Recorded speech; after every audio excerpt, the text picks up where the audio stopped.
Hello viewers, welcome to my channel. என் பயணம் உங்களுடன். இன்றைக்கி நம்ம கிறிஸ்பியாக டேஸ்டியாக அடை செய்கிறது எப்படி அப்படிங்கிறத பற்றி தான் பார்க்க போகிறோம். அதுக்கு சின்ன சின்ன டிப்ஸையும் இந்த வீடியோவில் நான் உங்களோட ஷேர் பண்ணியிருக்கேன். கண்டிப்பாக இது உங்களுக்கு டிஃப்ரெண்ட்டான டிப்ஸாக இருக்கும் அப்படின்னு நினைக்கிறேன். வாங்க வீடியோக்குள்ளே போகலாம். ஸோ அடை செய்கிறதுக்கு ஃபஸ்ட்டு நம்ம ஒரு பாத்திரத்தில் இட்லி அரிசி 1.5 கப் அளவுக்கு எடுத்துக்கணும். எந்த கப்பில் 1.5 கப்பு இட்லி அரிசி எடுக்கிறோமோ அதே கப்பில் 1.5 கப் அளவுக்கு பச்சரிசியும் எடுத்துக்கலாம். ஸோ 1.5 கப் அளவுக்கு இட்லி அரிசி, 1.5 கப் அளவுக்கு பச்சரிசி. அரிசி கூடவே நம்ம ஒரு கைப்பிடி அளவுக்கு கொள்ளு, ஒரு கைப்பிடி அளவுக்கு பாசிப்பருப்பு, ஒரு கைப்பிடி அளவுக்கு கொண்டக்கடலை, ஒரு கைப்பிடி அளவுக்கு கடலைப்பருப்பு, ஒரு கைப்பிடி அளவுக்கு பாசிப்பயறு. எந்த கப்பில் அரிசி அளந்தமோ அதே கப்பில் ஒரு 3/4 கப் அளவுக்கு உளுந்து எடுத்துக்கலாம். இது கூடவே நீங்கள் வேறு தட்டைப்பயிறு அந்த மாதிரி பயிறு எல்லாம் கூட சேர்த்தலாம். கொஞ்சம் கொஞ்சம் சேர்த்திக்கோங்க. தேவைப்பட்டால் வெந்தயம் கூட ஒரு 1/2 ஸ்பூன் அளவுக்கு சேர்த்திக்கலாம். இப்போ இது எல்லாத்தையும் நல்லா தண்ணி விட்டு ஒரு 2-3 தடவை கழுவி எடுத்துக்கலாம்.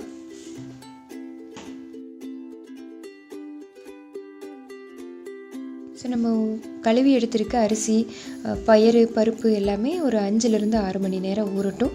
ஊறினா இந்த மாதிரி அரிசியெல்லாம் நல்லா வெள்ளையாக இருக்கும் பாருங்கள். அப்போது நம்ம அரைச்சிக்கலாம் மாவை. ஸோ ஃபஸ்ட்டு கிரைண்டரெல்லாம் க்ளீன் பண்ணிவிட்டு கொஞ்சம் தண்ணி நிறையா விட்டுக்கலாம். ஏன்னா எடுத்ததும் இந்த கடலை அதெல்லாம் போய் மாட்டிக்கும், அதனால் கொஞ்சம் தண்ணி நிறையா விட்டுக்கலாம்.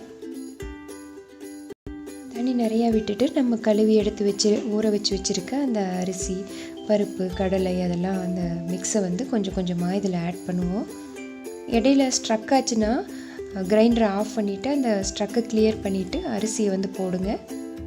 ஒட்டு மொத்தமாக அரிசியை போட்டு அப்புறமா நம்ம கிரைண்டரை ஆன் பண்ணக்கூடாது. ஸோ இந்த மாதிரி கொஞ்சம் கொஞ்சமாக அரிசியை போட்டு நல்லா அரைச்சி எடுத்துக்கணும். ஸ்ட்ரக்காக விடக்கூடாது. ஸ்ட்ரக் ஆச்சுன்னா மோட்ரு ரிப்பேர் ஆகிடும். அதனால் தண்ணி கொஞ்சம் தாராளமாக விட்டுட்டோம்னா அரிசி அப்படியே கொஞ்சம் கொஞ்சமாக கிளியர் பண்ணி விட்டுட்டா சீக்கிரமாக அரைப்பட்டுரும்.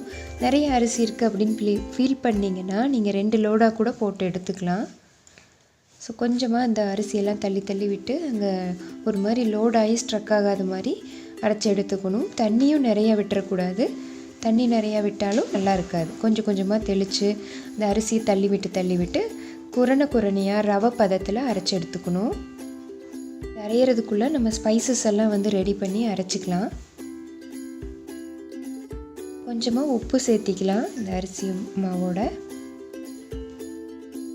ஸோ 1 ஸ்பூன் பெருங்காயத்தூள், 5-6 வரமிளகாய், 1 ஸ்பூன் சீரகம், 1 ஸ்பூன் மிளகு, 2 துண்டு இஞ்சி, 10 பல் அளவுக்கு பூண்டு, தேவையான அளவுக்கு உப்பு, இதெல்லாமே எடுத்து வச்சுப்போம். கூடவே ஒரு பெரிய வெங்காயம் கட் பண்ணி வச்சுக்கலாம். இது எல்லாத்தையும் மிக்சியில் அரைச்சிக்கலாம். கருவேப்பிலையும் இதோட ஆட் பண்ணிக்கலாம். கருவேப்பிலை, இஞ்சி, பூண்டு எல்லாம் போட்டு அரைச்சி வச்சுருக்கோம் இல்லைங்களா, அது கூடவே ஒரு சின்ன அளவுக்கு புளியும் ஆட் பண்ணிக்கலாம்.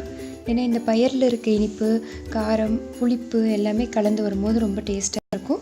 தேவைப்பட்டால் ஒரு உருளைக்கிழங்கு கூட அரைச்சி சேர்த்தலாம். இப்போ சின்ன வெங்காயம் இல்லைன்னா பெரிய வெங்காயம் ஒரு 10 எண்ணும் நல்லா பொடியாக நறுக்கி கூட சேர்த்திக்கலாம் இந்த ஸ்டேஜில். ஸோ நல்லா இந்த மாதிரி குரணையாக பாருங்களேன், ரவை பதத்தில் இருக்குது. இந்த பதத்தில் நம்ம எடுத்துடலாம் மாவை. ஸோ மாவை எடுத்து தேவைப்படுற அளவுக்கு வெளியே வச்சுட்டு மீதியை ஃப்ரிட்ஜில் ஸ்டோர் பண்ணிக்கோங்க. அப்படி இல்லைன்னா ஒரு நேரத்துக்கு அளவாக கூட நீங்கள் மாவை எடுத்து ரெடி பண்ணிக்கலாம். இதை புளிக்க விடக்கூடாது. அதிகமாக புளிச்சதுன்னா நல்லா இருக்காது. ஒரு மாதிரி ஏப்பம் இருக்கும், நெஞ்சு கறிக்கும். அதனால் சுமாராக புளிக்க வச்சோம். அதிகம் புளிச்சதுன்னா ஒரு மாதிரி கேஸ்ட்ரிக் ட்ரபிள் ஆகிடும். ஸோ மாவில் சீரகம் தூவி தோசையாக வார்த்து எடுத்துக்கலாம். அவ்வளோதான்.